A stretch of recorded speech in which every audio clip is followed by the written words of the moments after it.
Meg, do you know if, or Patrick, if Vazi is going to join or? I think yeah, he will. He should be joining. Let me send him a message he may be on another call that's running late.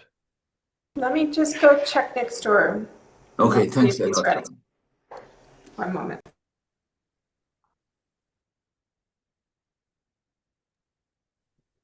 I think people are still joining. Yeah, we can wait a few minutes. What I'm going to do maybe is that I'm going to put again the agenda so that everyone has a sense of what is the agenda.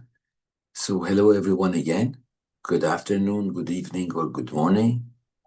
And we're going to start in a few minutes. And I just put you just so that you can have a glance of what will be today's agenda.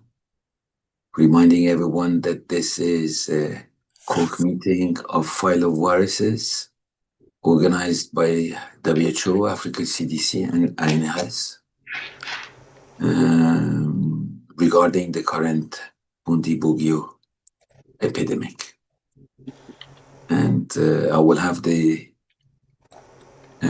pleasure to chair this with Libby Higgs, and we're going to wait a few minutes again. And then we will get started. Hi, Yazdan. Just checked in with Vasi. He's on his way. He was on another call. And he also let me know that I should tell you, if you would like, he's asked me to give a few opening remarks on behalf of Sylvie, Chief Scientist, who can't be here today. If you think that's useful. Yeah, thanks a lot, Meg. Meg is going to give the opening remarks for WHO. Yes, sir. Oh, yeah, okay. So, thanks a lot.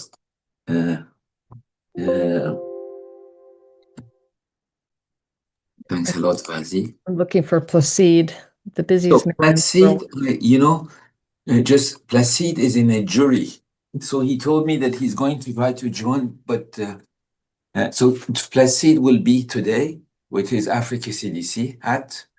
He's going to try to join, but if it's late, we should start. So everyone can hear us now. Yeah. Yeah, we can hear you, Vazi. Thanks. So if I heard well, so Meg is going to open, right? Yes. Okay. So then recording in progress. I think that I'm going now stop sharing. So thanks a lot to everyone and welcome to this court meeting. So just to remind everyone that this is the second court meeting that we are organizing on last week, this week, and the idea was to follow on research priorities, but also on research questions. So last week we mainly focused on countermeasures and research projects around countermeasures that have been organized and launched. And this week we want to go more on natural history, social science, modeling, survivors, so other subjects. So I just put the agenda, so I don't put it back, but we're going to open this, and I have the pleasure to introduce Meg Doherty to actually open the meeting from WHO. And Patrick, I have just a text from Placide. If you can send him again the link, he will join. Okay, okay, I'll do that now.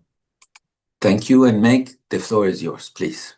Okay, thank you very much, Yazdan, and I'm here on behalf of Sylvie Briand, who is the Chief Scientist, where all of you are probably quite aware that their R&D blueprint is sitting in the Chief Scientist's office. I'm the Director of Science for Health, but also, working as well with Vasi. So in many ways, I appreciate the opportunity to join you today. So Good afternoon. Welcome, everyone. And you already heard that this is quite an important follow-up meeting from your previous cork discussion, or the philo-cork. And we want to make sure that we're welcoming, especially those who are working very hard in the heart of the outbreak in DRC and Uganda and from around the world. And as you may have known, yesterday there was a member state briefing that also indicated that we're far from containing this outbreak with 1,000 deaths thus far and cases climbing. So we do know that everything that you're doing in the science and identifying countermeasures is critically important. You heard that you have discussed therapeutics and vaccines and priority research questions for the outbreak, and that included both MCM and non-MCM research. And today is specifically to discuss, as Yazdan was saying, the non-MCM research. And it's a critical enabler to ensure that, especially now that some of these issues, not only about the natural history, outcomes of survivors, but certainly the social and behavioral factors in transmission and uptake of intervention seems to be critical to actually getting a handle on this outbreak in terms of the RCCE and how to engage the community. We know are going to be the linchpin of being able to stop the ongoing outbreak. Digital tools and also transmission dynamics and epi modeling are also critically important. That will be discussed today. And overall, your ideas here are to improve the designs, inform public health strategies, strengthening the community trust, and also to maximize the impact of these countermeasures, and hopefully also guarantee that any studies that you have are quickly integrated into programs for access. And that's already in terms of diagnostics, that's happening in terms of vaccines, that's starting to scale up. And we know the research that you're supporting and doing around therapeutics are also going to need to have that next stage, as once the trials are done, that access is the next point and important. So thinking about what those access questions might be are also quite important. So thanks to the leadership of all of our colleagues here, DRC, INRB, INSB, and the Ministry of Health, as well as ANRS, MIE, Africa CDC, CEPI, and all of those who are contributing to this cork model. So thank you. I'm going to stay on and listen intently and make sure I bring this back to Sylvie and work with Vasi and the rest of you to ensure that what you put forward actually moves into action. So back to you, Yazdan and Libby and Vasi. Thank you. Thanks a lot, Meg. Thanks for your opening. I don't know if Vasi, do you want to say a word of introduction? No, absolutely no need. Meg covered everything. Thank you. Thanks a lot. So I don't know if Placide is now there. I cannot see him, but what we're going to do is we're going to start, and he will, of course, come in when he is in, and I will try to. So as I told you, I'm going to have the pleasure to chair this meeting with Libby Higgs, who has not joined WHO, and it is a pleasure. Thanks a lot. I'm going to start, and then we will follow with Libby. Again, if you have any questions, please do not hesitate to put in the chat. With Libby, we're going to follow the chat and try to respond to the questions you have. So I wanted to start. We thought that it's important to talk about the natural history of BVD, of the knowledge gaps. And I hope that Emmanuel Vakinyaki from INRB is here, and I give him the floor. Emmanuel, thank you.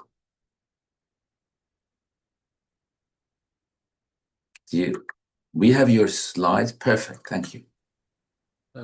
Thank you for the floor. I'm presenting, I am Emmanuel Vakinyaki. I'm presenting on behalf of Prof. Lawrence from ITM and Placine Bala from NIRB, and also the whole Bundibugyo study team. And yeah, just to say that we also prepared this slide with my colleague Isabelle Bossius. Yes, about natural history of Bundibugyo virus disease. Let's say that we know when the Ministry of Health in the DRC declared the 7th Ebola outbreak, and also as well at Uganda Ministry of Health.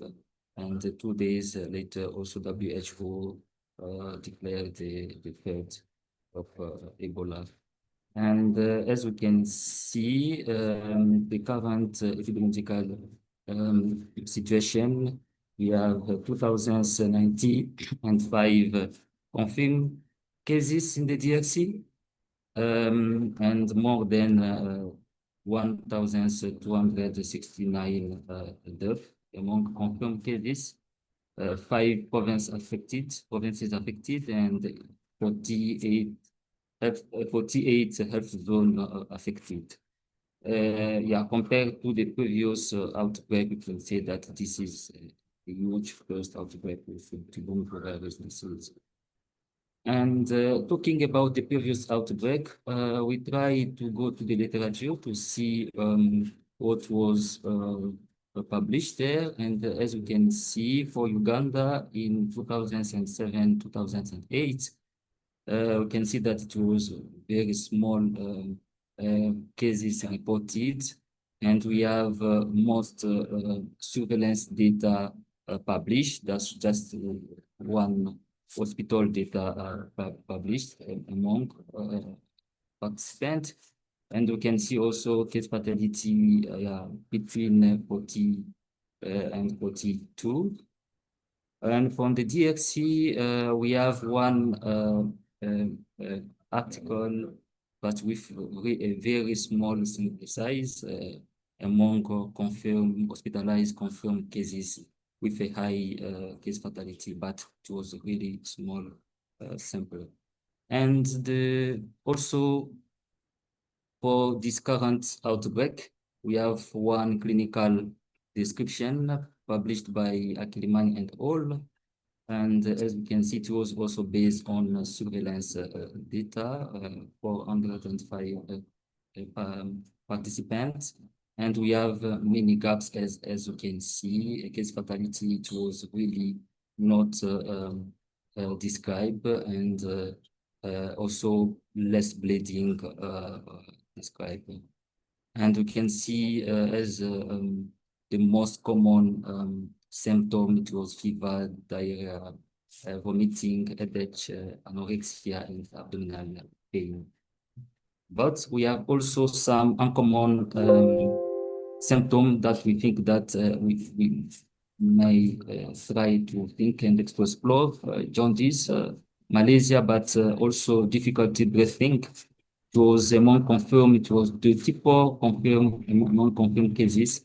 This is what we think really we can also explore in this outbreak.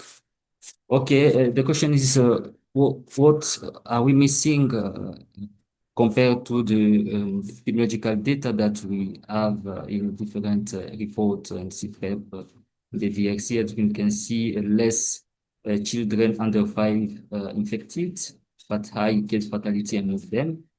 And we can also see that we have test positivity around 37, but also a half of death is community death. And it is that we really need to know what is happening, the resistance in the community. Do we need maybe to improve surveillance and contact tracing and so on, according to the data that we have now. Okay, let's say among some gaps that we can observe, it is a small sample size to the previous outbreak that we have, limited follow-up among hospitalized confirmed cases, as we already shown. We have rarely prospective collecting data. The complication, it was just 2 studies that reported and also it consists incomplete data on outcome.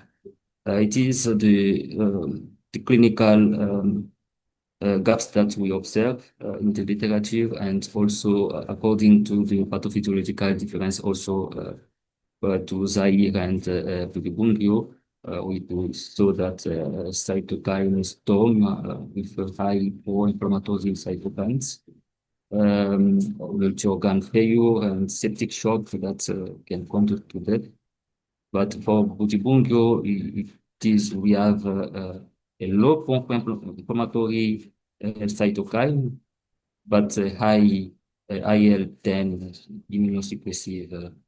Yeah, and what we need to do about our disease characterization, it is to recognize cases, to improve case definition, maybe to try to characterize the presentation and risk factor on triage zone, but to understand also the disease cause, to interpret very well supportive care that we have, as well as also specific therapeutic that are conducted in different treatment centers.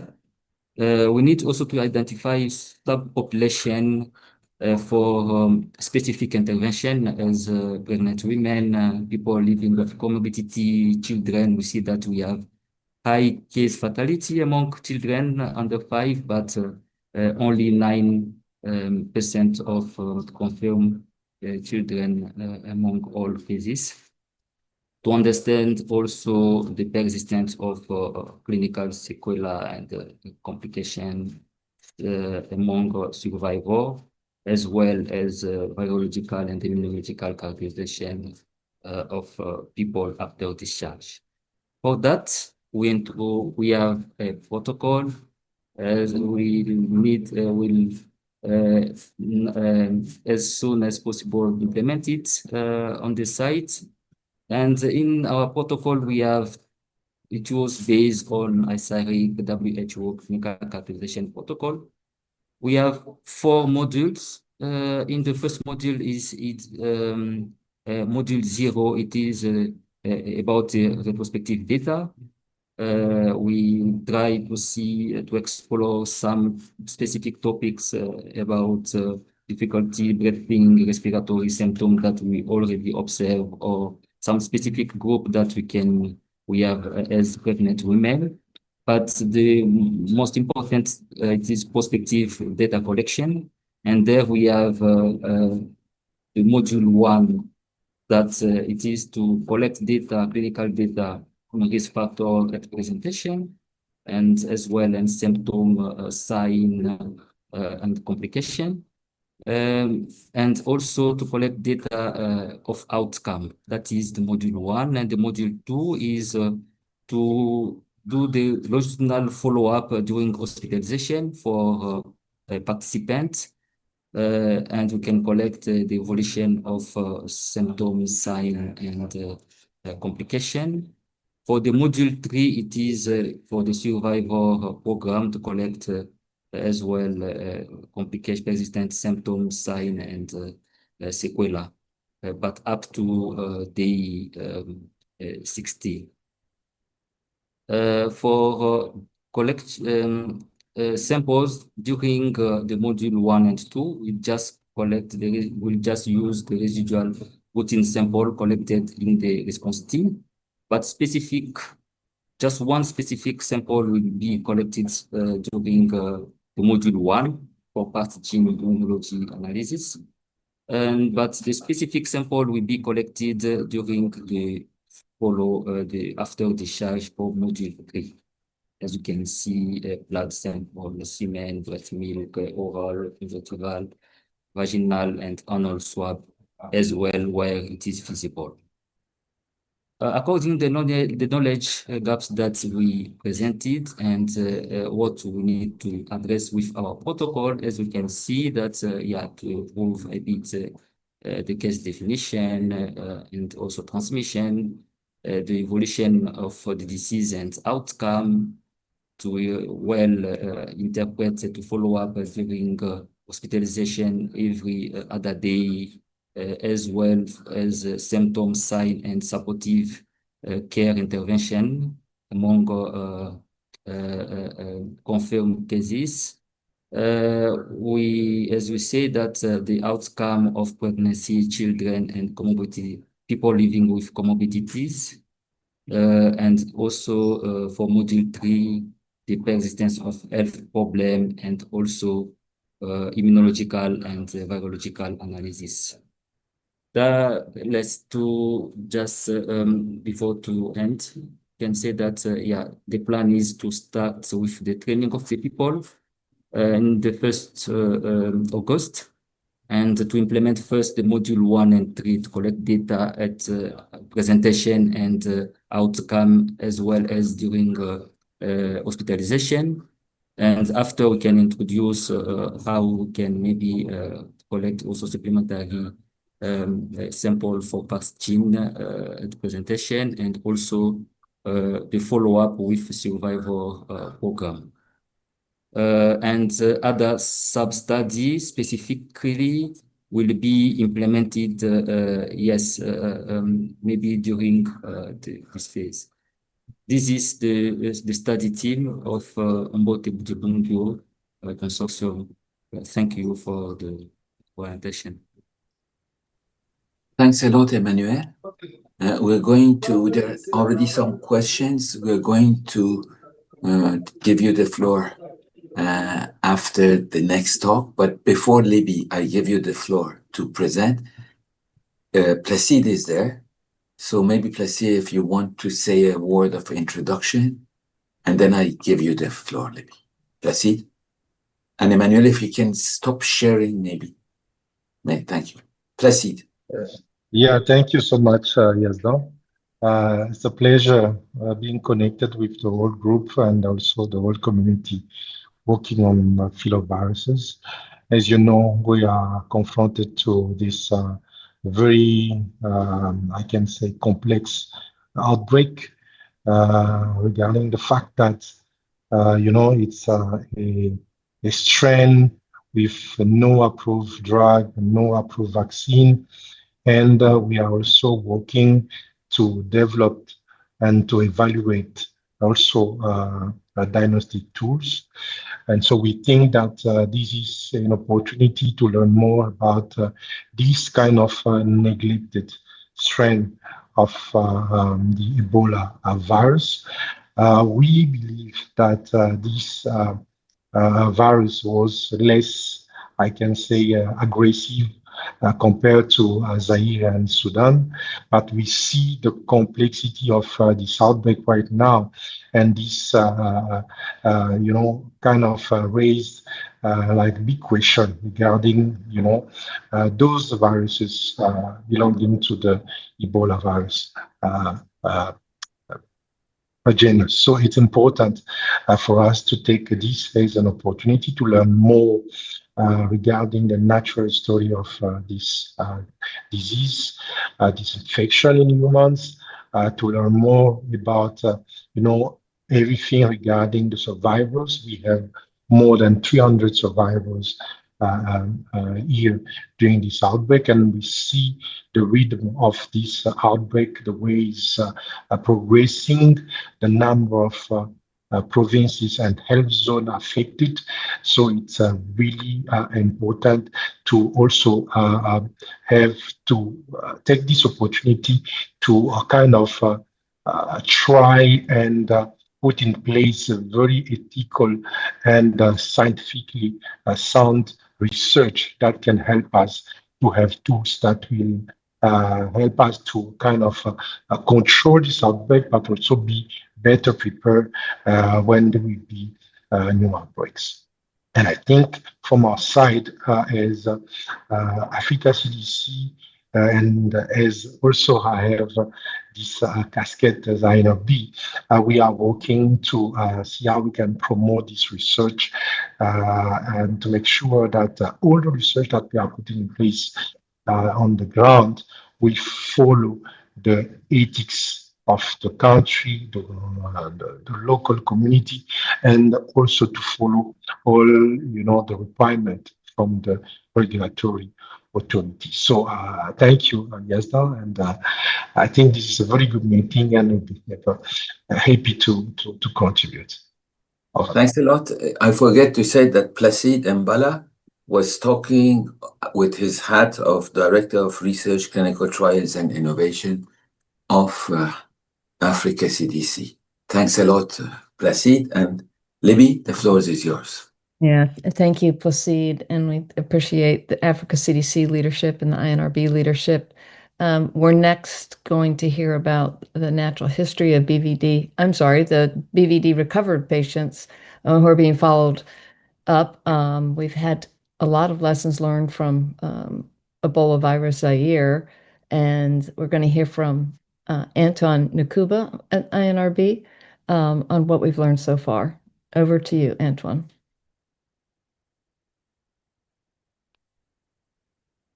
Can you hear us?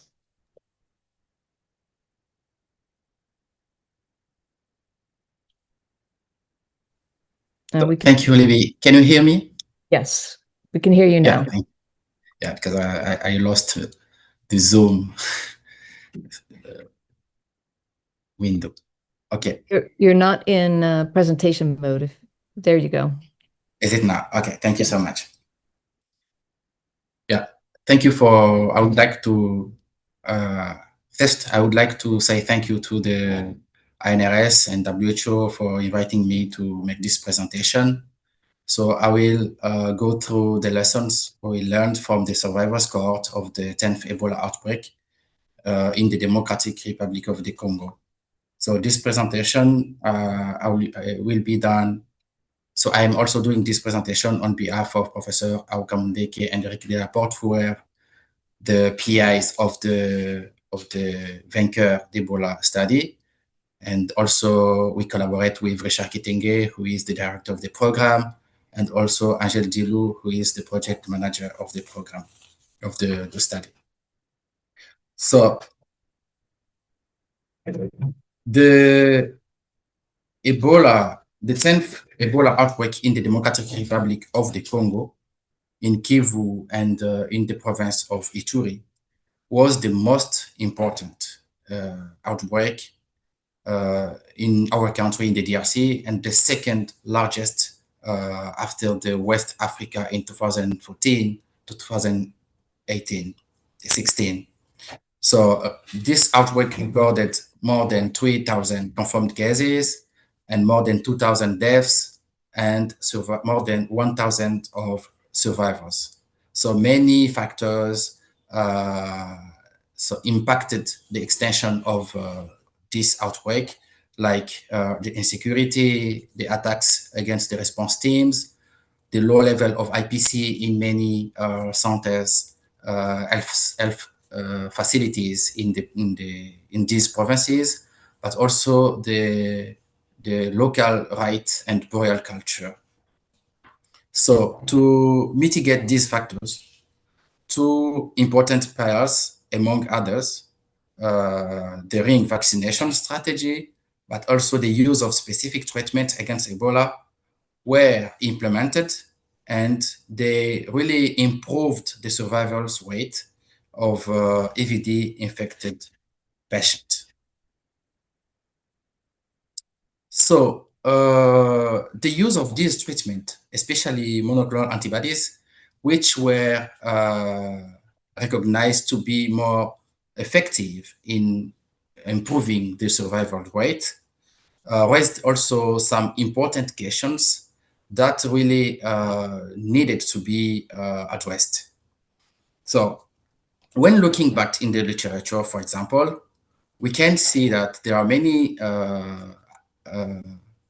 articles that have been published in humans, but also animals who have been treated with monoclonal antibodies.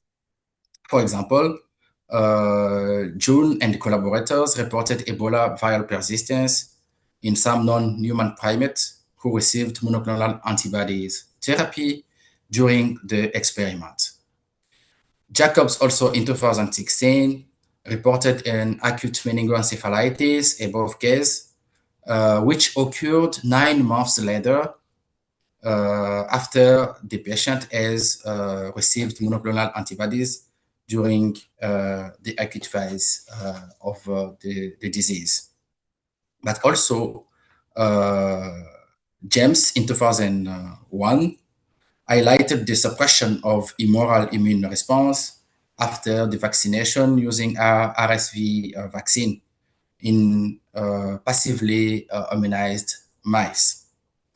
So, and also Kim reported 85% to 9%, 90% of suppression of the antibodies against the spike of the SARS-CoV-2 in COVID-19 patients who received during the acute phase monoclonal antibodies treatment in comparison to the patient who did not receive this treatment. So according to these observations, it would therefore be useful to organize the follow-up of survivors of the 10th Ebola outbreak in the DRC. If I said they were more than 1,000. So these survivors of the 10th AVD outbreak was a special opportunity scientifically, but also ethically, to establish a prospective follow-up among those who received especially monoclonal antibodies. Because, as you know, in the DRC, we have recorded several 9 at that time outbreaks, which did not result in high number of survivors. But also the everyday survivors in West Africa did not receive this specific treatment. So therefore, it was really important to evaluate the effect of this treatment in the patients who have been cured against Ebola. So we, therefore, in collaboration with the Programme National de Suivi des Personnes Guéries de la Maladie à Virus Ebola, PNSPG program in the DRC, which is led by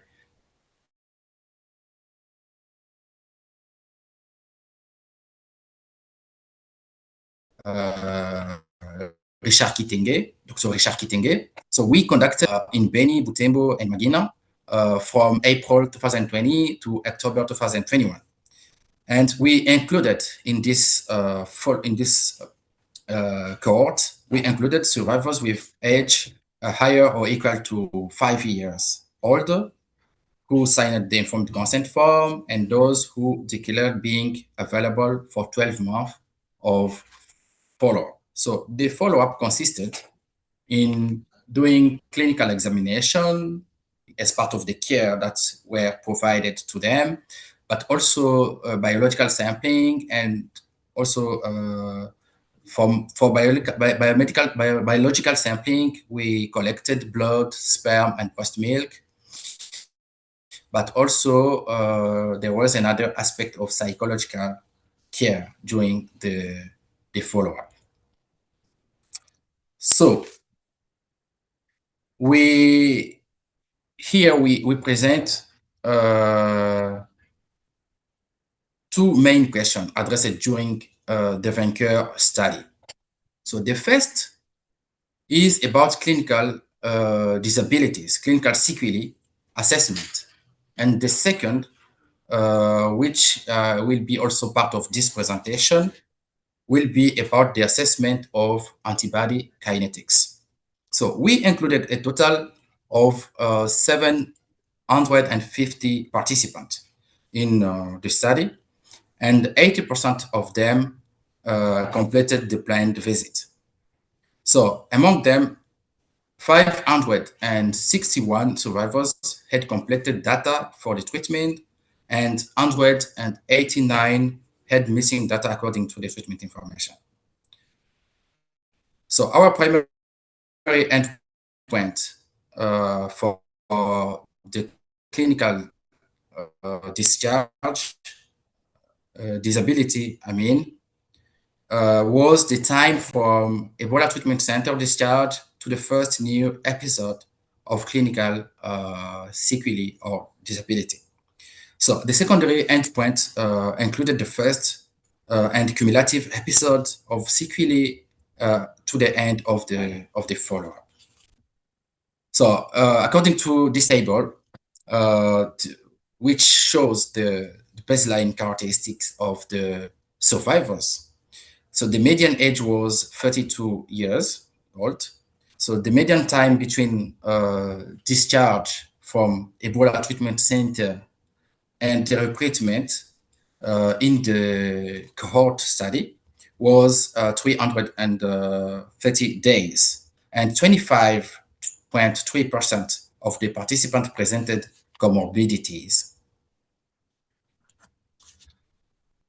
So according to the persistence of clinical sequelae, what we can say based on this slide is that female survivors showed a higher frequency of post-Ebola sequelae, especially neurological and musculoskeletal complications that were recorded.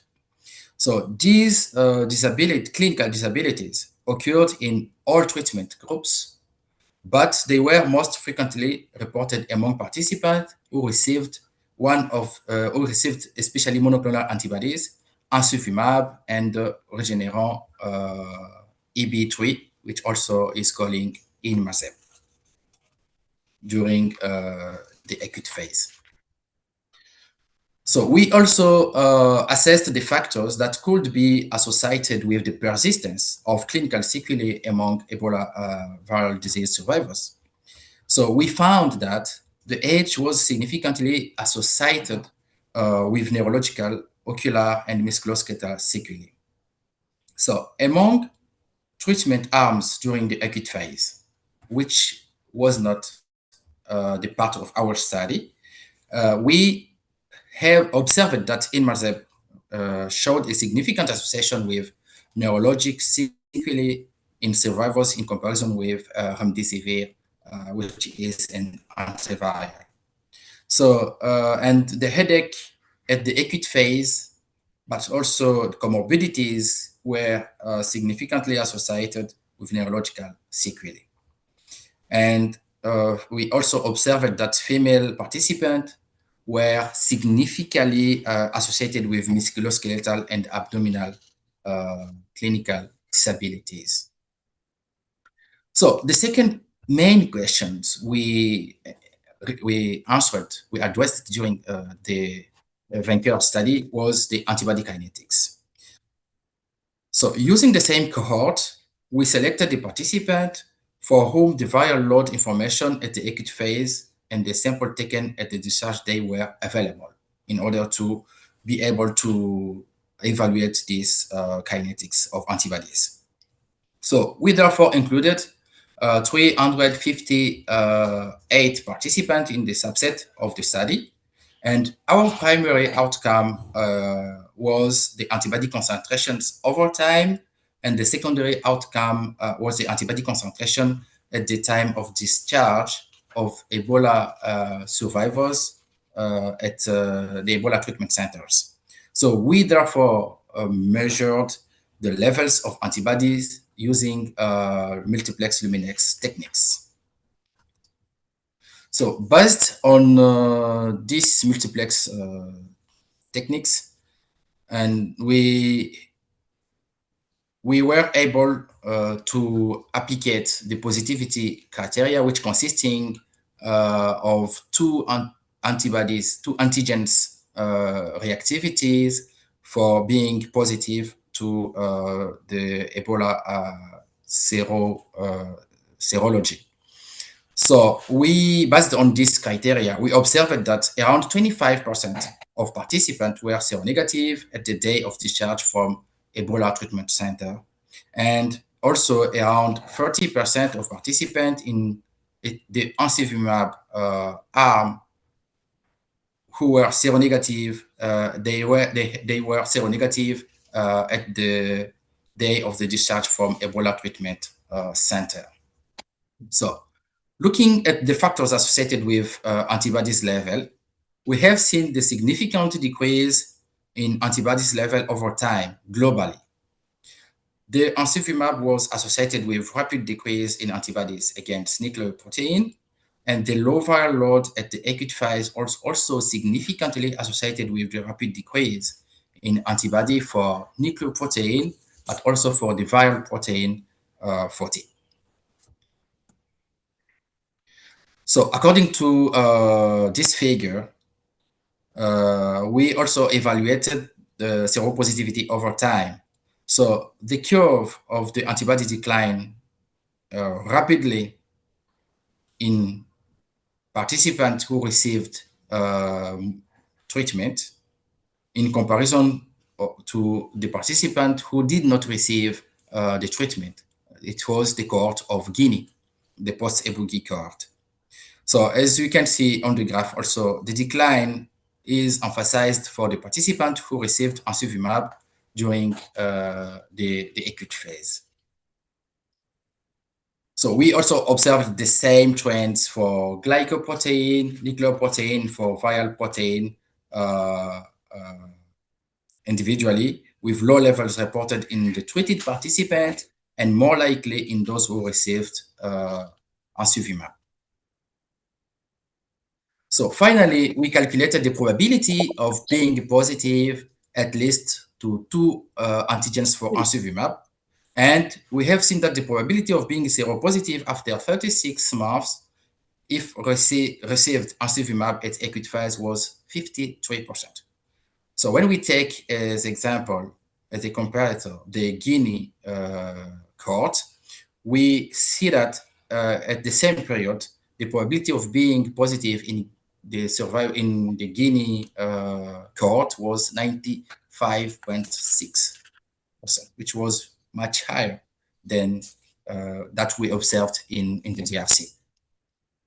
So the use of monoclonal antibodies, we have seen that significantly improved survival among Ebola patients. But also an important question remains, could this treatment influence or impact the development of long-term natural immunity, which can also have other consequences? If so, could this also affect viral persistence in human privileged site or modify the risk of future Ebola virus infection? So the current evidence is insufficient to confirm this association. However, our findings from our cohort study highlight the need for long-term clinical, virological, and immunological follow-up of survivors, including those of Bundibugyo. So from the evidence of MVD, Ebola survivors caused by above, we have seen that some survivors can fully recover fully, but some other can also develop chronic symptomatic without persistence. But some other, according to the literature, can also carry the virus up to 500 days. So making really changing the paradigm of the transmission of the disease, which is not at that time caused by the spillover from the zoonotic transmission, but can be developed by the survivors and then infect non-survivors who will be the first case of developing the infection, and then we can have another outbreak. So it is therefore important for the public health implications to organize the long-term follow-up of Bundibugyo viruses. As a key message that I would like to share with you is the long-term follow-up of Bundibugyo survivors is not only clinical care. It is an opportunity because this will help the scientific community to better understand the pathological mechanisms which are linking to the acute infection, but also to understand the persistence, inflammation, the viral persistence in immune privileged site, the immune memory, but also the chronic disability in survivors. So for the two articles I mentioned, you can find them published in Open Form Infectious Disease, but another in The Lancet. Thank you so much for your attention. Wow, that was an amazing overview. Thank you very much, Antoine. And this brings us to our Q&A session for the first two talks. And we have several questions in the chat. Why don't we start first with the natural history study? Natalie is asking a question about the case fatality and whether it's possible to distinguish between patients receiving standard of care versus no standard of care, and hypothesizing that the CFR is quite different. I think that's a tough question. Do we have any insight yet, Emmanuel?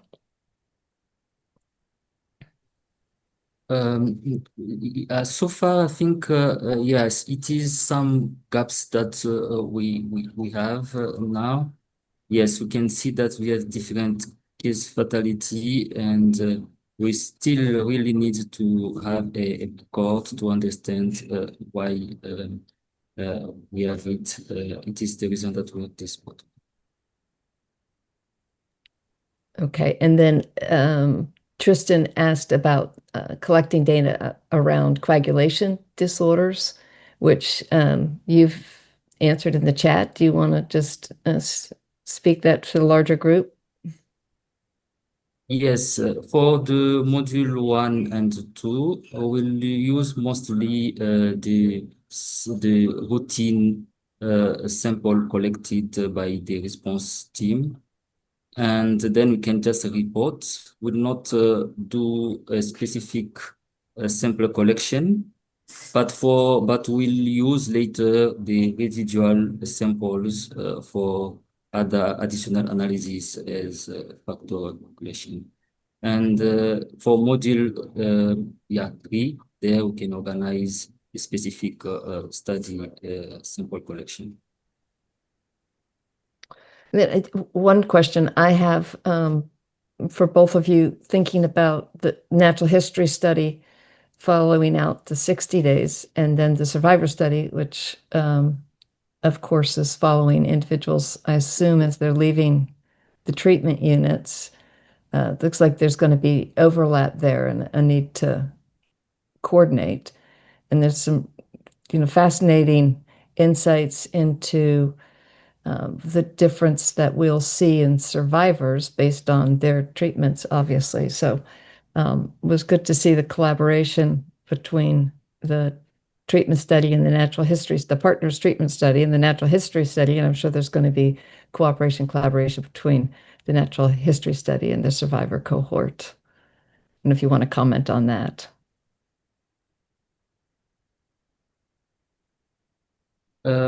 Yes, I think for now we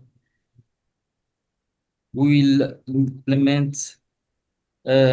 Yes, for now we will do the for the survival program just up to days. The first one was 28, and after 60. But yeah, we'll see how we can maybe work together, collaborate for the survival program. We are also aligned and try to work with different also partner. As a partner trial, also we are working in the same treatment center. I give also the floor for my colleague and binôme Isabelle on this call. In complement, we are working together. But for now, we want to collect especially data for acute phase. And after that, for the discharge, just up to 60 days. And later, we will see how we can also conduct on long-term study. Okay, and then I think there's one more question in the chat from Simon Funnel. There's a ongoing interesting dialogue about high antibody titers against the virus, which are not protective as an ELISA titer. If so, are these antibodies capable of neutralization of the virus in neutralization assays? And I don't know, Isabel, if you want to pipe in. Hi, Louis. Yeah, thanks for the floor. Sure. It's important to emphasize that this is not our own work that we were presenting. It's a literature review, of course. So I don't think, to my knowledge, that these tests have been performed, but so I can't answer the question if the sera would be still available, but we would be interested to, as Emmanuel mentioned, to create the platform to biobank the necessary samples and have interesting questions like this answered, perhaps with the patient metadata and then the right samples available, so we can repeat perhaps some of these analyses in the current cohort and include also neutralization assays. I think these are very relevant questions. Thank you. Thank you, Isabel. And I think Yazdan, I think that covers the chat. Yeah, thanks a lot. And I think we need to move forward. So I think thanks to both Emmanuel and Antoine. I think this is very important. It's also good to know that there are studies both on natural history and on survivors. And I think one point that you also mentioned, it is a very important. So we have the treatment study you started, the post-exposure. It is very important to link all these studies. It is key. Thanks a lot. Now, a second bucket that we put that very important is social and behavioral science to interrupt BDBV transmission, and also Africa CDC has built. So we thought it's important to come back to that on that. So we have a first talk on social and behavioral science to interrupt BDBV transmission from Clara Chandler from FCDO, who has done a huge job within Glopidar regarding that, who is going to present us. The only thing, if I can first ask maybe Emmanuel, Antoine, if you can stop sharing, Antoine, and then so that Clara can share. And the other thing is that if I can ask speakers, please, Clara, you are unable to share your slides, okay? Do you want to send I'm us? okay now. It was only because there was another slide sharing, so it's coming. Okay. Sorry, please continue. Yeah, and if I can ask you and also the Africa CDC part to just stick with the 10 minutes, because if not, we will not have time for it. So thanks a lot, Claire. No problem. Sorry, actually, I'm struggling to share it. It's coming. It's not quite there. No problem. Take your time. If you want, I can even ask questions. Before the talk. Before your talk, of course. No, what? Emmanuel, I wanted to ask a question, but I thought while Clara is there, I think on your slide you said that you think Bundibugyo is less inflammatory than Zaire. That is what you said, Emmanuel?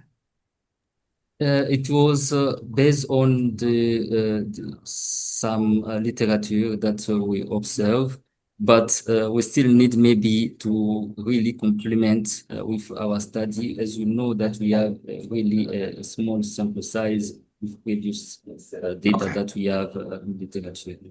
Yeah. Because that is, of course, very interesting. Yeah, thank you. Thanks a lot.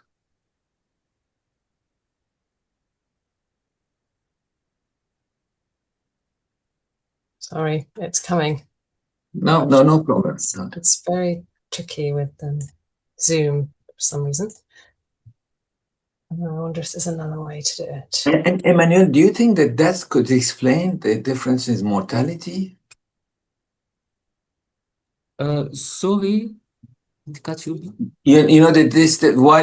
while Clara is putting this slide, you said this difference, even if it's based on the literature.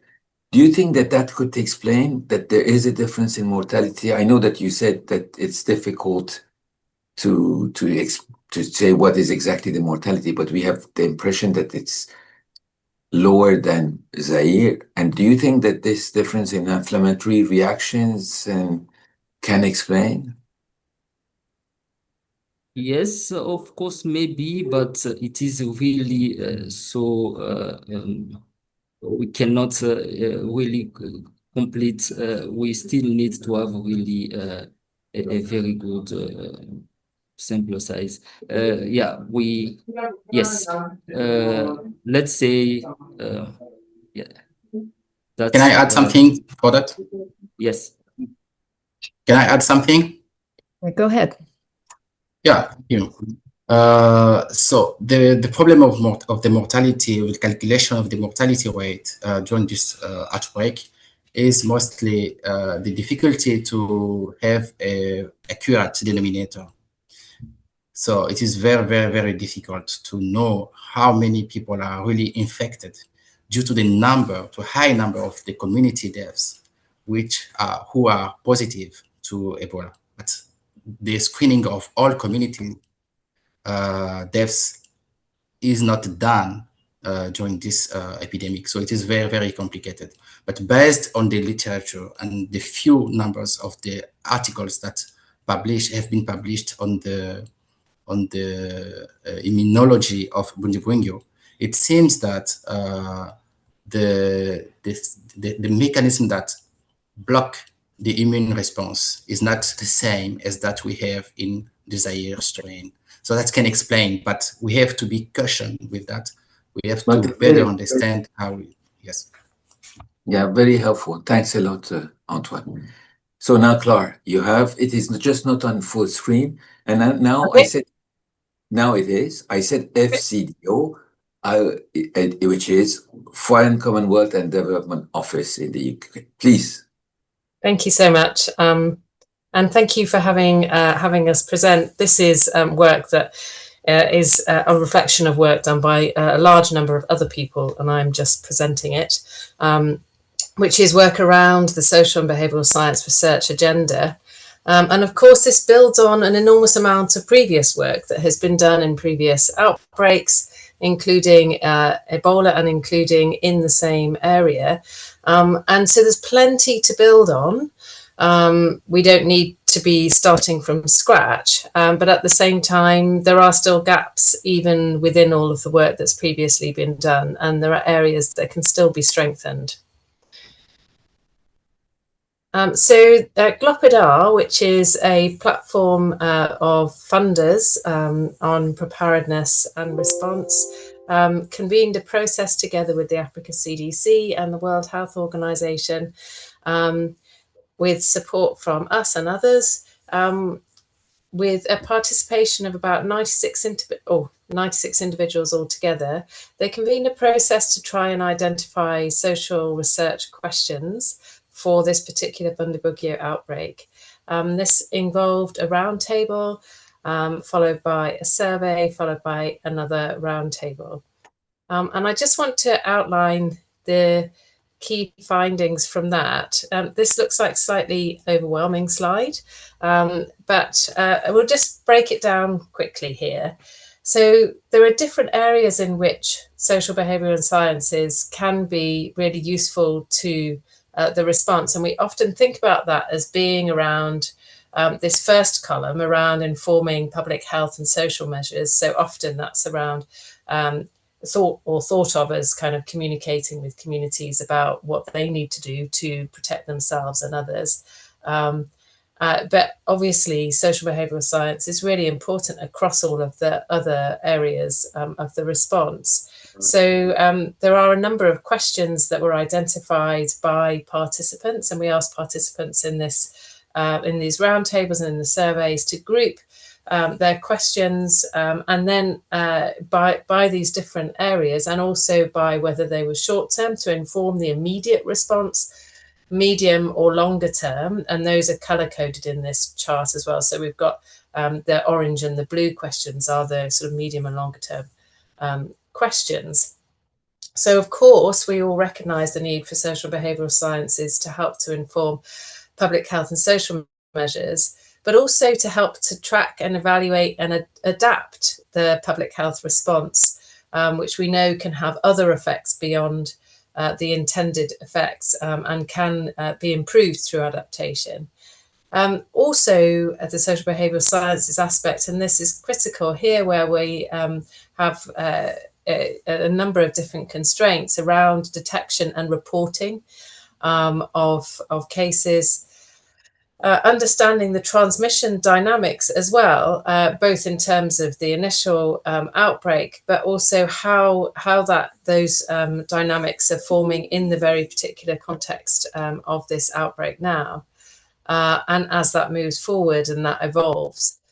Social behavioural science is also really important to mitigate the impacts not only of the virus itself, but also of the public health response. And with regards to the virus, I think it was really interesting hearing the last speakers talk about the natural history and understanding what those impacts are of those people who are termed survivors. And we might want to consider whether survivors is the right term to use for these people. There are a large number of people, and whether that itself is a useful or potentially can we also be maybe not a useful category for them if it does cause further stigmatization.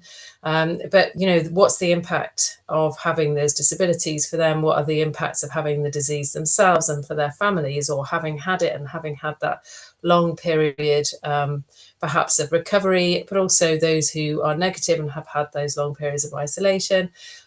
So what are those impacts, as well as the impacts of the public health response, which obviously itself has a wide scale ramifications, including closures of borders and so on, and closures of different industries and learning places.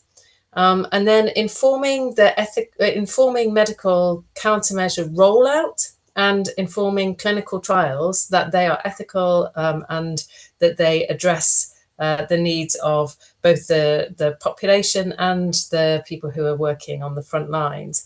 And so there are two different buckets there. One is to inform the clinical trials, and then there's one which is actually about that wider rollout. And then also in line with the last couple of presentations around understanding the emergence and natural history of the disease.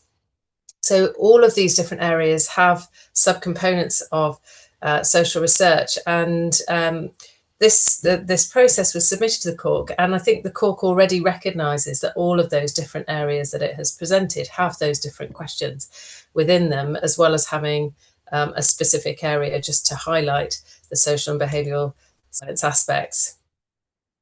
In that process, we also recognised the people who were contributing, that the processes to get these data, to find out this evidence, obviously does need field research in this current outbreak, but there's also the potential to learn from reviews using roundtables of people with expertise and syntheses of other work that's ongoing. And it was really emphasised that the principles that need to underpin any of this work, that you know, it can even be, you know, it's not helpful and can even be harmful if this kind of social behavioural science research isn't done well, doesn't represent people well. And so that it does need to be timely, but it also needs to be ethical. It needs to be good quality. People need to be well trained, and they need to be able to be in a position to answer people's questions. When you're on the front line asking these questions of people, they will ask you questions back, and that then becomes a point of intervention itself, those conversations. So it's really important people are really well trained and prepared for doing this kind of work, and that it needs to be really collaborative with the response, answering questions for the response, but also across different disciplines. So I summarised here that some of the field research is already ongoing on social behavioural science to inform the immediate response. Quite a lot of this work is kind of alongside doing the community engagement, that there's some, you know, there's listening alongside that engagement. But then there's also research that has gone through the various approval processes. And I know that a study will be presented just after mine, so I'll let them present their own work from the Africa CDC. But there is an outstanding question here of where these reports can be found to inform the response in a timely way. In the medical field, we see preprints being used a lot, but we can't see that so clearly within the social science field. It would be really useful to know where people can go to find these results. Just flashing up here briefly that there is ongoing rapid assessments happening, which use these domains from the community protection protocol, which is developed by WHO, IFRC, UNICEF, Africa CDC, and their first round of findings are available and have been shared with the people in the response across the different response pillars, and that the next round of that work is in planning stage, and funding has been secured to enable expansion of that rapid research into other areas of DRC, as well as South Sudan and Uganda. I won't go into this in detail. I can come back to it if people are interested. This was more of a kind of what have we learned so far? And I really wanted to identify that, you know, already there's a lot of learning and critical themes around referrals and home care, and how to manage the dead in reality, you know, when there are so many community deaths, as has already been just mentioned. How to improve the care at ETCs, and then issues around the clinical trials and that appetite that people have for having this evidence, but at the same time, you know, uncertainties around what the trials will involve. There is a range of what people often call secondary impacts, and I've just put the 4 of those across the bottom. We can already see some impacts on schools and impacts on children. You know, in the survey I saw recently, 80% of children reporting fear and stress. So this is, you know, it's really having an impact on people's lives. And we know previously that during the response and within the response, there have been gender-based violence and sexual abuse. And so that really needs to be tracked, and there's various efforts ongoing to try to mitigate that.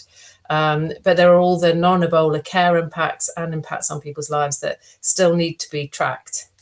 That second sort of bucket of the medium and longer term responses seems to be less well developed at this stage.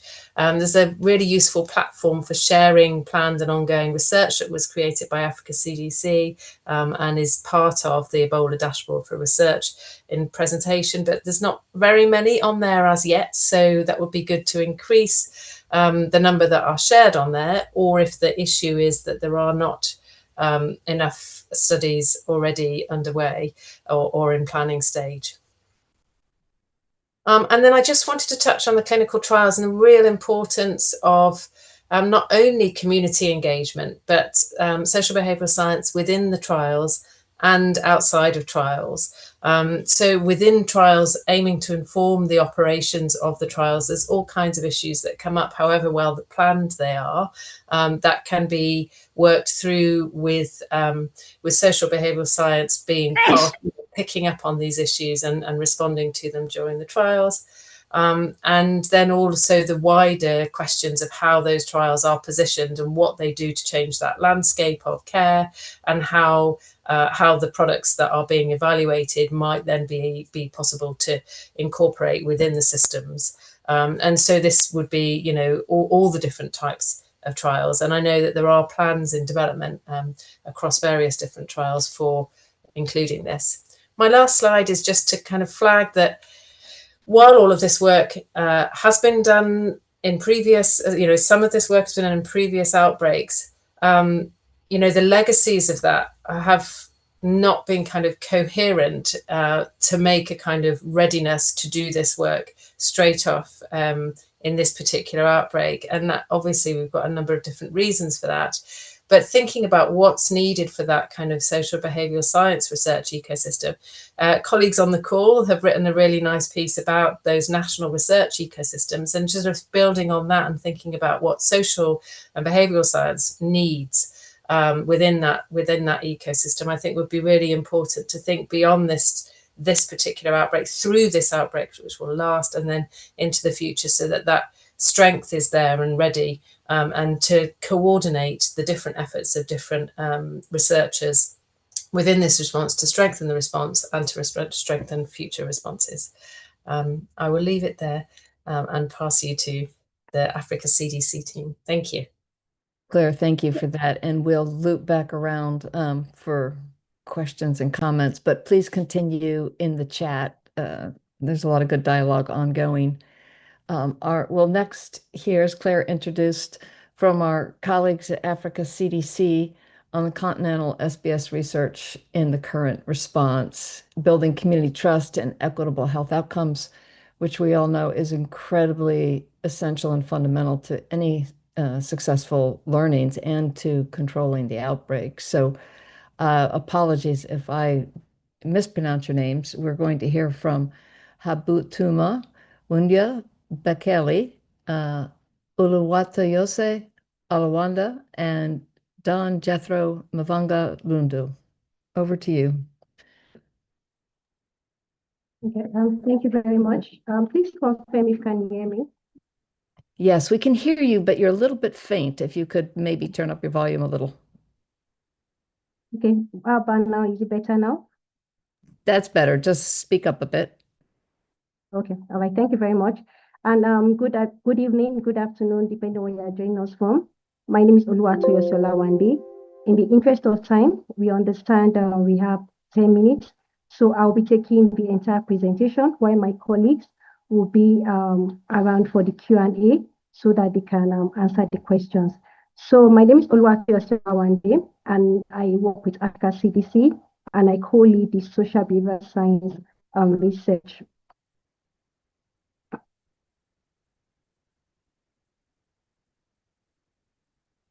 So this is a brief our outline of our presentation. I'm going to skip that.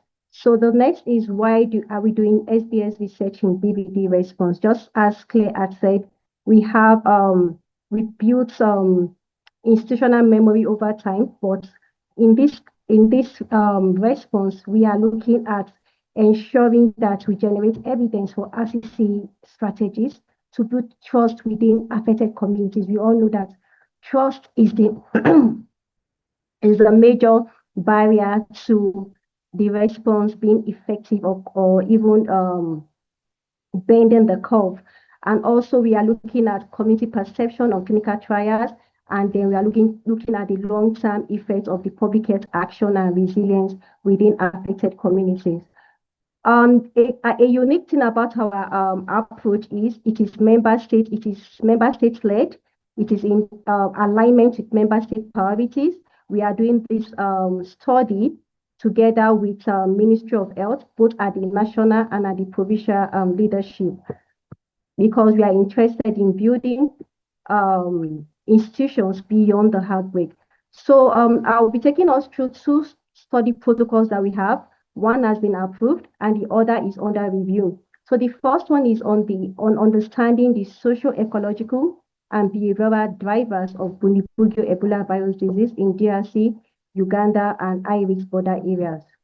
And this is our general objective. We are not just doing a normal CAP study, but we want to ensure that we generate actionable, gender-sensitive behavioral intelligence to inform SBC, RCCE, behavioral intelligence and infodemic management, signal tracking, community engagement, contact tracing, acceptance, safe care seeking, stigma reduction, adaptive response decisions. So this is just an overview of our framework, which is a socio-ecological framework. We are looking at it not just at the individual level alone, because we understand that in Africa, we are more communal than individualistic. So looking at it from different levels, at the individual level, interpersonal level, the community level, policy and systems. And then this is also on the methodology that is a mixed methodology, mixed method survey, which will have the in-depth interviews, the key informant interviews, and we also have the quantitative survey. And these are research questions. Our research questions is looking at we have 6 main research questions under this, looking at the effectiveness of media coverage related to the outbreak response among affected populations. We're looking at the consensus of evidence about EBD determinants and modes of transmission. We're also looking at what do the community know about EBD? What are their sources of information? We are also looking at the factors that contribute to stigma and discrimination of affected individuals. And also, we'll be looking at their perception about BVD and preventive measures with particular attention to gender differences. And last but not the least, we are going to be looking at the practices that including their health-seeking behaviors that communities carry out to protect themselves from BVD with particular attention to gender differences. So this is a brief overview of our methodology. Because of time, I might not be able to go in depth into it, but to have the questionnaire, which is the knowledge, attitude, and practice, and as 8 sections. We also have the qualitative interviews in which we'll be interviewing, we'll be conducting 66 community IDIs and 42 KIIs. And then we also have the structure of observation, which will be continuous over our study period. So our study is a mixed method longitudinal study. And then we have the infodemic monitoring, because the whole essence of our study is to ensure that we are generating evidence to inform the RCC strategies. And this is just an overview of our timeline. This is where we are at the moment, what we plan to do from next week or from Saturday till November, in which we'll be conducting the survey from next week. And the first phase of it will be interviewing 2,663 persons in the community as a quantitative survey. And then we'll also conduct 54 IDIs and KIIs. The findings from the study will be shared with the RCCE team because we are working closely with them, and they will generate strategies, interventions that address those findings. And then we'll go back after the phase 2, and then we'll go back and check, is there any change in what we found in the baseline and what you're finding now. And then we'll have the phase 3, which also be a quantitative interview. And then we'll have the phase 4, which will now be both a quantitative and then the in-depth interviews and the key informant interviews, because we want to ensure that we are looking at the evaluation of the behavioral change over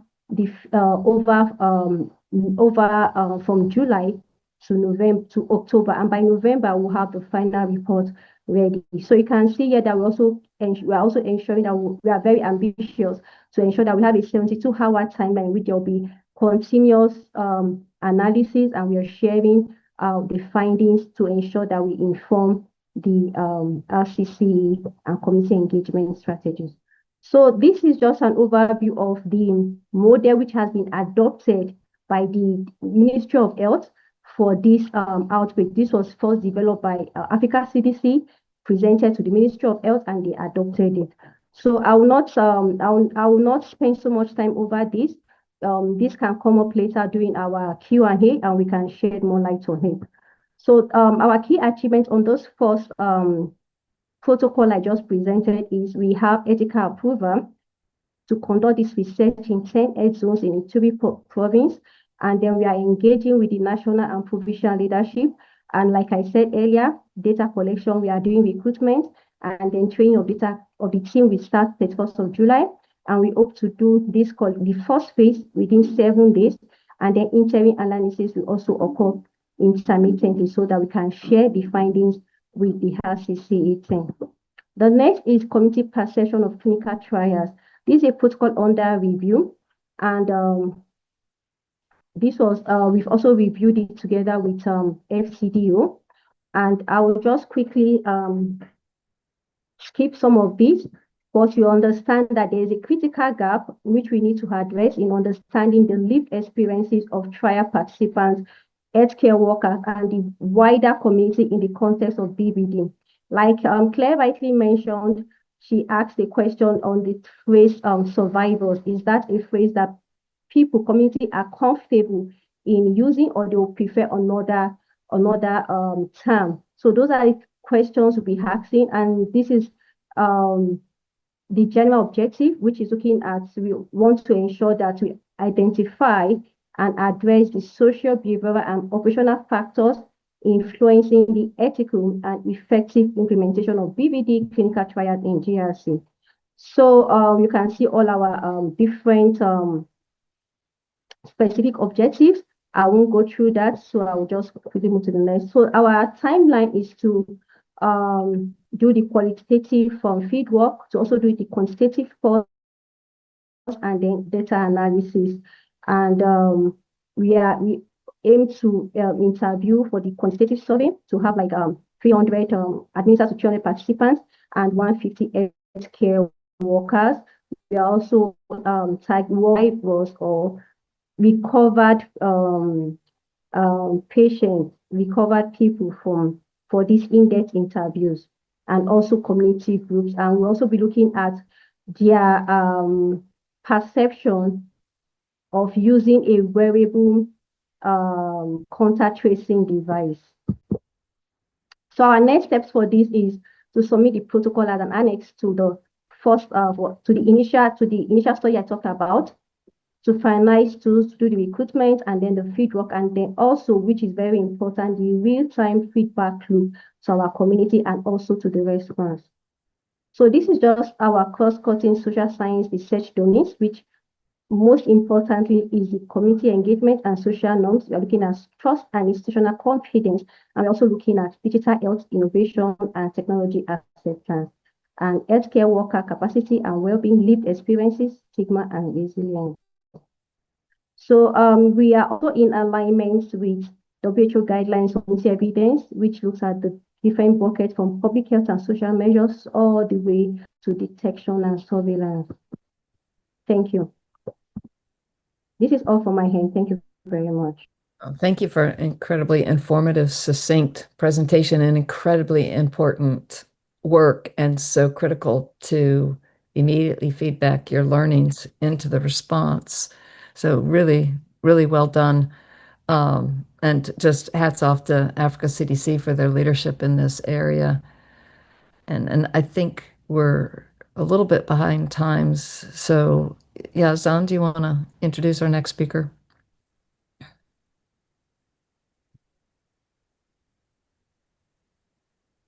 Yes, thanks a lot. And I agree that, sorry that we are a little bit behind the time, but I really think that these presentations are extremely important. And thanks also to Africa CDC and GlobeDAR for having done this fantastic work, although it's huge, but very important. Thanks a lot. So the next actually talk, it was said actually, contact tracing, we keep on last week, this week, talking about the importance of contact tracing. I do think that if we have a post-exposure prophylaxis or a vaccine, that will be much better. But meanwhile, we have other tools to make this better. And actually, the next talk is by Thibaut Jombard from Imperial College in London and Linda Mobula from the World Bank on a digital tool to identify high-risk contacts during the BDBV outbreak. And I think the work is presented by both Thibaut and Linda. Thanks a lot to both of you. Just to check, can you hear me and can you see my presentation? Everything is perfect, Thibaut. Okay, thank you very much. You can even present in French if you want. I'll try to stick to English, but I can take questions in French if you want.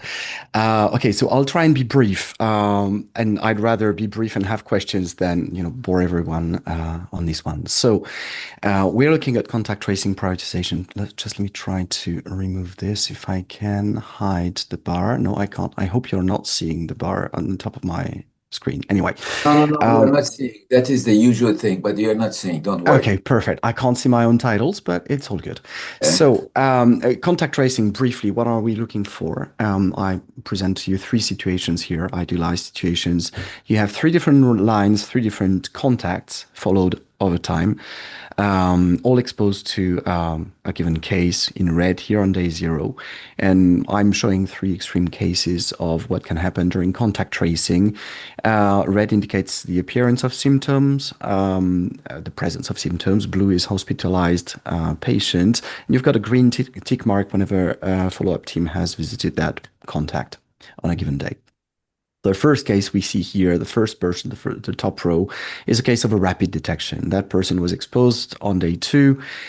They started showing symptoms on day 4, and they were followed on they were seen visited on day 3 and 4. So as soon as they started showing symptoms, they were detected, treated, so they had access to treatment, and they were isolated. So hopefully they can't spread infection anymore. That's the ideal rapid detection scenario.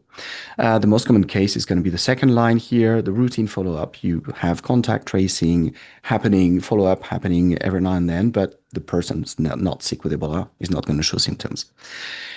The worst case scenario is that of a failed detection. That is, you have a patient who has been exposed, will develop Ebola symptoms, and they're either never going to be visited or they're not going to be visited as soon as they have symptoms. So this is the case here. They're visited on day 2, but they're not visited the next days when they show symptoms. So it's bad for them because they don't get access to treatment, and it's bad for control because they can spread the infection further. So there's always a trade-off in terms of contact tracing. Obviously, if we had unlimited resources, contact tracing would be done to every contact listed. And it's good for 2 reasons. The first reason why this is good is from the patient standpoint, they get faster access to treatment. From a response management point of view, less secondary cases, you can reduce transmission by preventing infectious people to get in touch with other people in the communities. Now, it's resource intensive. So in practice, we cannot follow all contacts, and there's a question of how to prioritize contacts. And our angle here is that we want to maximize case detection. There are 2 things that are going to be needed if you want case detection to happen when there's a visit of a contact tracing team. The first criteria here is the contact needs to have been infected by past exposures. Quite obvious, but this is not necessarily trivial to predict who has been infected. The other criteria is the infected patient needs to show symptoms on the day of the visit. And they may or may not show symptoms depending on past visits, when the past visits happened, and on the incubation time. Statistically speaking, and I won't bore you with equations, I've got all the equations as supplementary slides if you have questions, but I don't have time to enter the details here. We are going to want to evaluate 2 events and 2 probabilities. The first one is the probability that the contact was infected by previous exposures. That's the first term here. And the second one is the probability that, knowing that that contact has been infected, that they are going to show symptoms on the day of the visit. In the next slide, this really is the main thing. In the next slides, I'm trying to give you an intuition for what kind of information we process and how. Is it likely that past exposures have led to an infection? Well, it's going to depend on several things. The first thing is the number of exposures, and the second thing is the nature of the exposures. Some exposures are higher risk than others.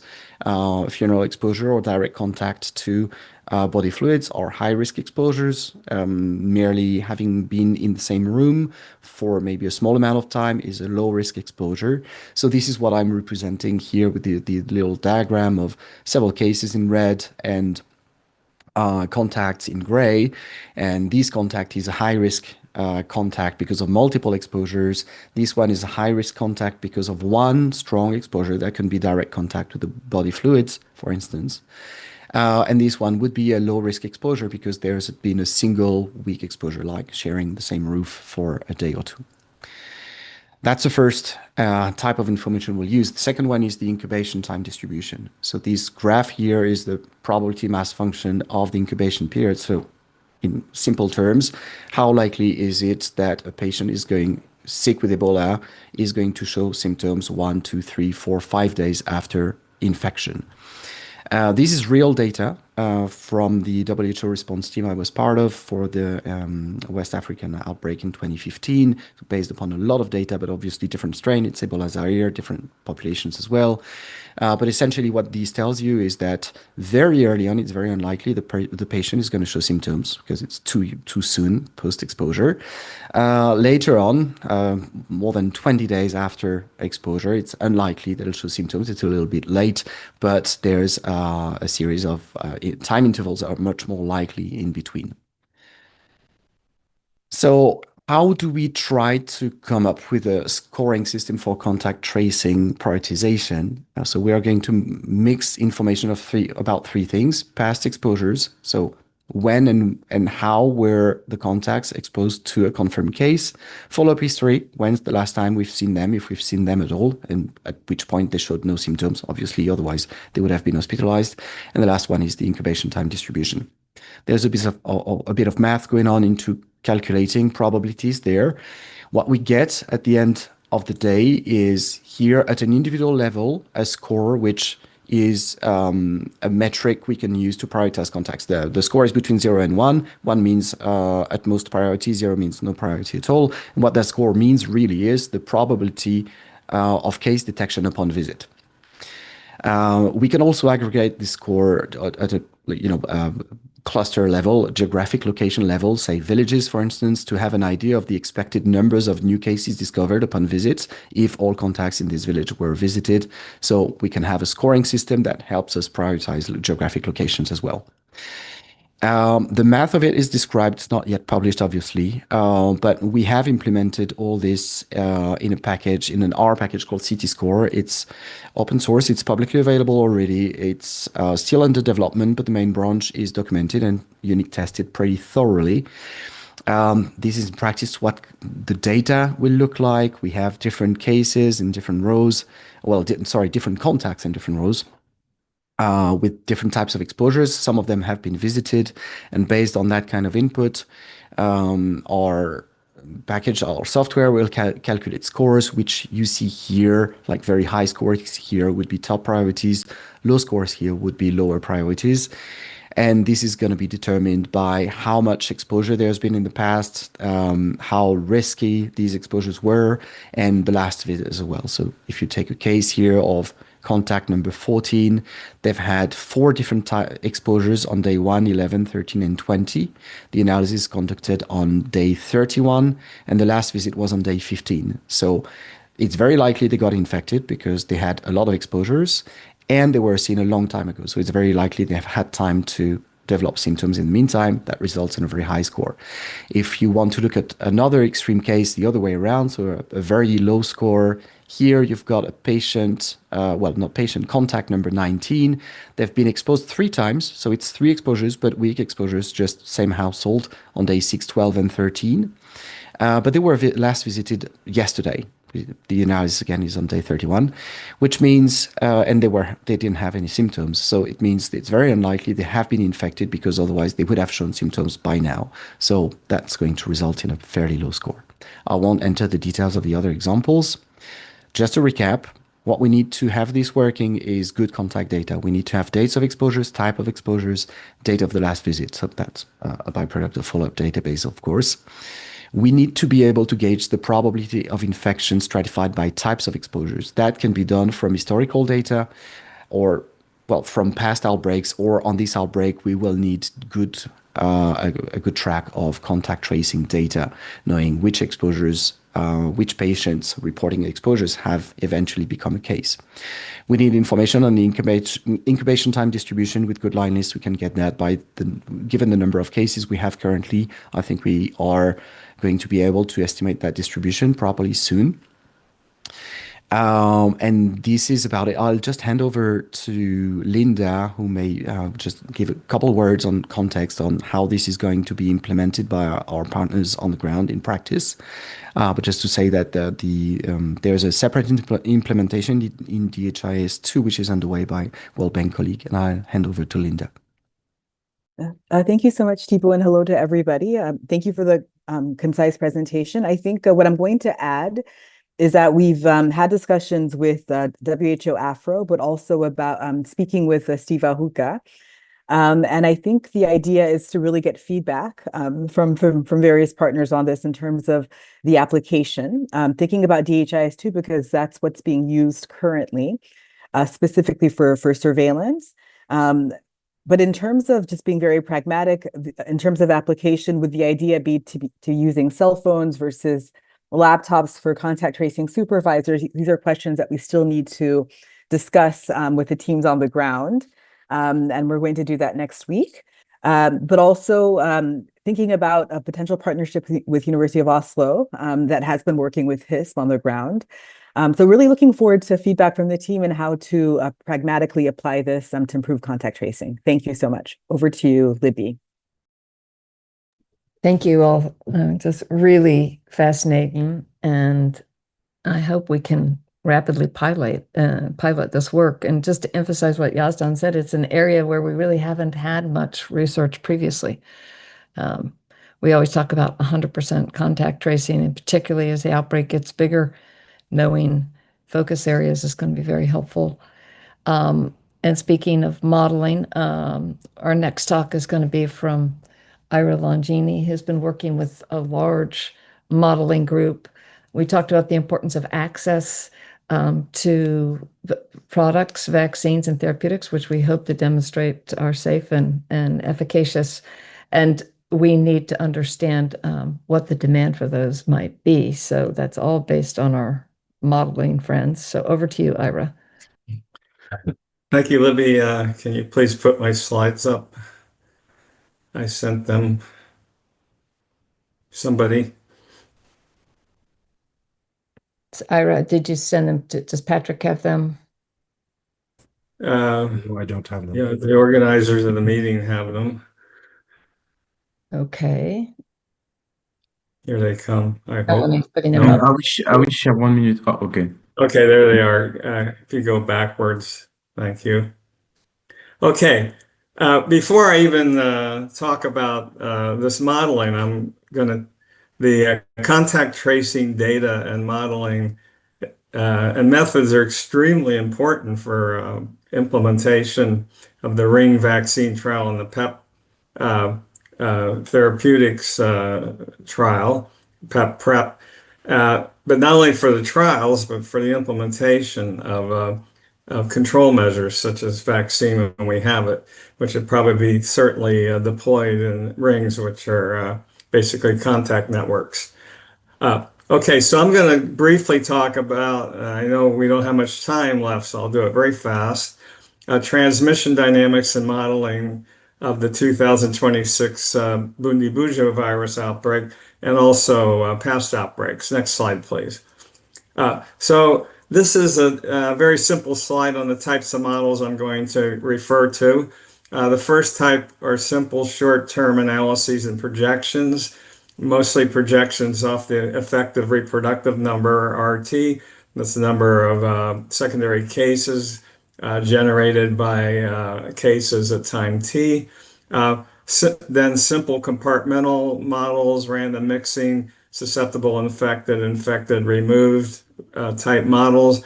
And I'm not going to talk about branching process models, which are also quite important and were pretty much basically featured in the last talk. And then I'm going to speak briefly about more complex models, such as especially compartmental models with lots of age structure, mixing structure, and other things for SEIR. I'm not going to talk about that directly.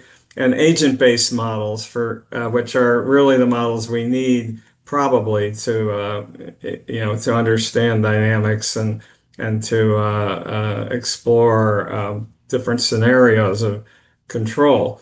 And these can be for regions of the country or even the entire affected regions of the country. So these models can be built on an individual level for hundreds of thousands of people. And I'll show you a quick example of that.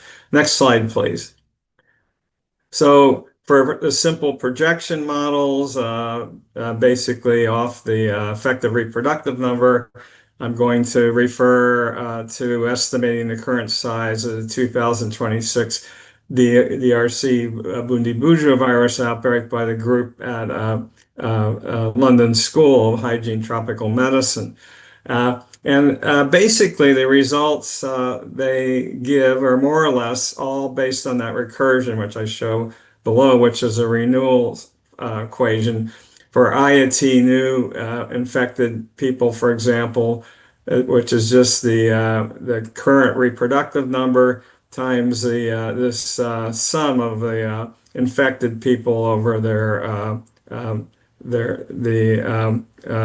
generation distribution, GS, which is the time from when somebody's infected until they infect somebody else.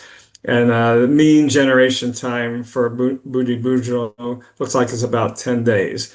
The R naught for Bundibugyo looks like it's about 1.5, and of course the RT varies. Next slide, please. So this just shows some results, what you can get from that type of modeling.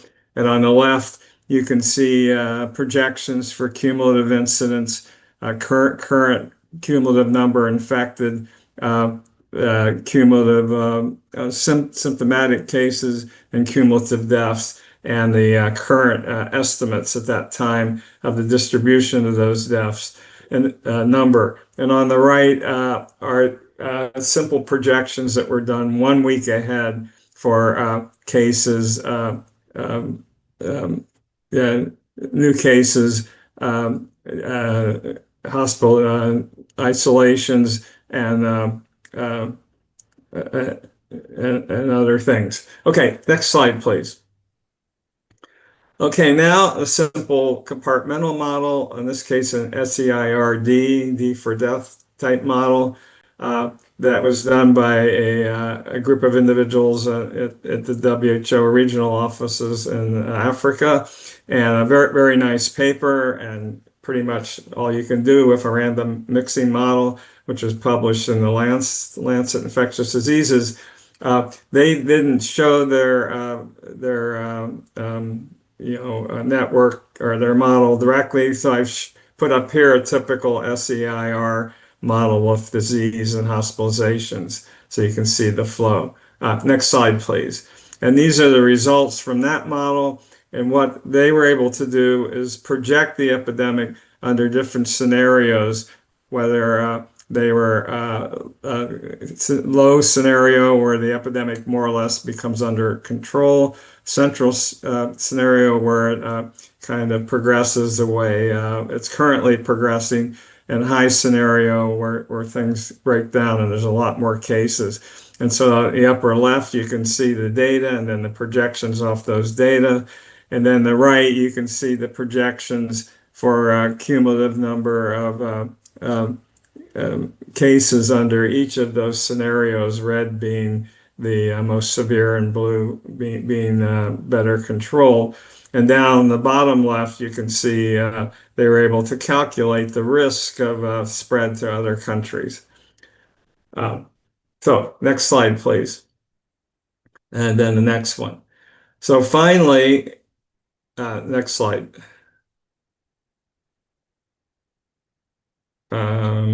Yeah, good. I'm going to talk about an agent-based model that has not been yet constructed for BVD, but I hope it will be soon by various groups. And this was on a regional level for the 2018-20 Ebola Zaire outbreak in the DRC. And you can see the list of authors. This is really a WHO Ebola modeling collaboration at the time. And many of the authors are people who were in the field running ring vaccination control and collecting very, very important data on contact tracing and the who got vaccinated and when, and so on. So that all went into a very detailed agent-based model. Next slide, please. So you can see on the left, the model is much more complex. It's got a geographic structure. It has households. It has burials in different places. So it's an individually level model with treatment and ETCs included, and nosocomial spread in health centers where people don't get into the ETCs. And on the right, you can see the type of data that go into a model like this, which is a lot of data on movement of individuals and how long it takes to get into various facilities and their distributions. Finally, next slide, please, shows some results from this model. In this case, a counterfactual set of realizations or epidemics up above the Beni area and below Butembo Katwa, both I think in North Kivu. Correct me if I'm wrong about that, but I hope I'm not. The blue shows what really happened with ring vaccination going on, with VSV vaccine, RVSV, and the gray shows what would have happened if there hadn't been a ring vaccination program in place. And it's particularly severe for Butembo Katwa, where if there hadn't been ring vaccination, kept the epidemic at least under control and flat. And you can see in the gray what would have happened if there had been no ring vaccination program. And in this program, 186,000 people were vaccinated in ring vaccination. And the epidemic eventually was controlled. And next slide, please. Okay, thank you very much. That's all I have to say about modeling at the moment. Ira, thank you very much. Yazdan, over to you for a few Q&As. Yes, thanks a lot. But maybe we can ask if I think there are lots of questions and within the chat, which is very interesting, and thanks a lot. So we continue to have the question on natural history, survivors, social sciences, but if some people have one or two questions, you can raise your hand to Ira and to Thibaut and Linda, and then we will finish. I don't know if there are burning question. I cannot see. One thing I was saying, just Thibaut, which is a comment by Meg, is that it is true that we have a lot of this in HIV. I don't know what you think, actually, Thibaut. Models to try to improve contact tracing, etc. So to also apply, and I really think that, for example, for EBOPEP, we should use this. We have started discussing with Linda, but I don't know, what are your thoughts? Thanks for the question. Briefly, to echo an answer I was making in the chat as well. The method we've developed can be used for any contact tracing data, so not specific to Bundibugyo. As a matter of fact, that's something I had started developing when I was in Beni and in Goma in the 2018 Ebola outbreak. There's the question of, can we use other data to predict who's going to be a case from the contacts? So who's more likely to become a case based on age, gender, not just the type of exposures, but data else other than that. And there's a question of using statistical models, machine learning models like deep neural networks or fancy LLMs. And the answer is you really need very good data and complete data sets to train these models. So for something like HIV, I would see that completely relevant, because there's going to be a ton of data. For our outbreak, no, I don't think it's going to happen. Okay, so this is very interesting. One other question, actually it's Libby, but I ask it, and then Ira, and then we stop. Maybe Ira, go first, and then please. Thank you for Thibaut, of course. Yeah, the agent-based model I just showed has a very elaborate structure for contact tracing and for implementation of rings and ring vaccination. And I really think, Thibaut, the methods you showed could be folded into an agent-based model. I don't know what you think about that, but I think it would be a very good thing to do. Yeah. You know what? I think we should stop, Libby. I mean, I would have discussed for an hour because I think it's fascinating, but I think we are 20 minutes behind. And if you allow it, so I don't know if, but it is very interesting. I think this part is completely completing what we did last week. I think it's very important, and we see that things are coming out, and it is very important. We will follow up. Yeah. I don't know if Vazi is here or not, or Meg, do you want to say if Vazi is not here? If not, I will just close, but with Libby.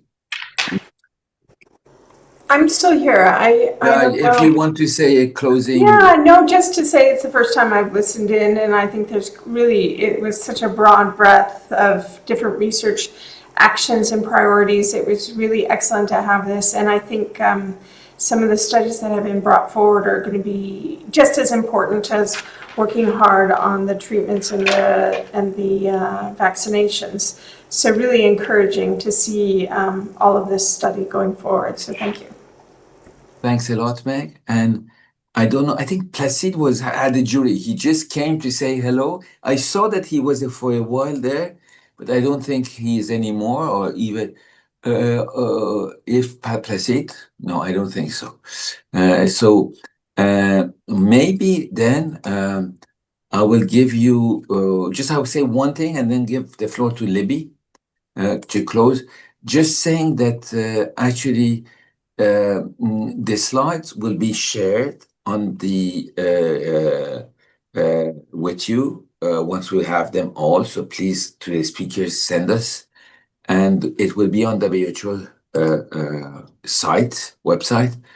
And we were discussing with Libby. Actually, maybe it will be good also to have a specific, now that we have all this cork, so make this is for WHO, to have a specific, and to Patrick and Ximena and everyone, to have a specific actually cork site for all this to be available. So thanks to all the speakers, thanks to all those who from INRS, WHO, Africa CDC organized, and the floor is yours, Libby, to close.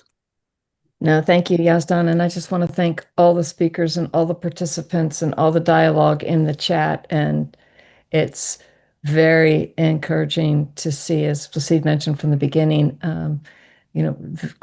high quality research that's directed towards the objectives of controlling this outbreak, saving lives, and reducing transmission, and a better understanding of the disease, and better ability to work with communities to support those who do recover from Bundibugyo virus, and to understand the implications that it has for them when they're in treatment studies. And also for all of us on the research side, how critical it is that we continue to work collaboratively to enhance the research, which is obviously interdigitating around these three goals. So thank you very much, and have a wonderful weekend. Thank you, and have a safe trip, Libby. Thank you. Thank you.